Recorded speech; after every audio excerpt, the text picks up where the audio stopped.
وإذ قال ربك للملائكة إني جاعل في الأرض خليفة قالوا أتجعل فيها من يفسد فيها ويسفك الدماء ونحن نسبح بحمدك ونقدس لك قال إني أعلم ما لا تعلمون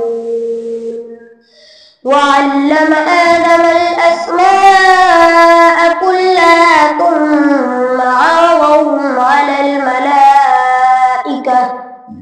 فقال أنبئوني بأسماء هؤلاء إن كنتم صادقين قالوا سبحانك لا علم لنا إلا ما علمتنا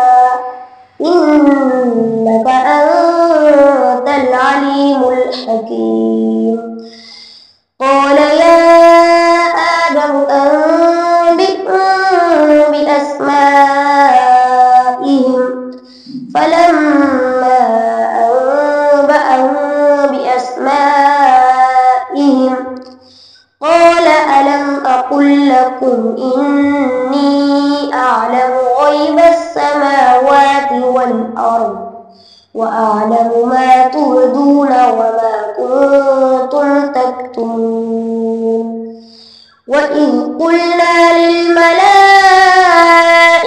اسجدوا لآدم فسجدوا إلا إبليس أبى واستكبر وكان من الكافرين وقلنا يا آدم اسكن أنت وزوجك الجنة وكلا منها رغدا حيث شئتما ولا تقربا هذه الشجرة فتكونا من الظالمين فأزلهما الشيطان عنها فأخرجهما مما كانا فيه وقلنا اهبطوا بعضكم لبعض عدو ولكم في الأرض مستقر ومتاع إلى حين فتلقى آدم من ربه كلمات فتاب عليه إنه هو التواب الرحيم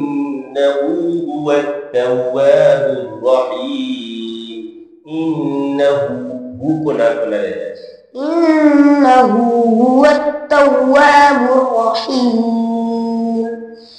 قلنا اهبطوا منها جميعا فإما يأتينكم مني هدى فمن تبع هداي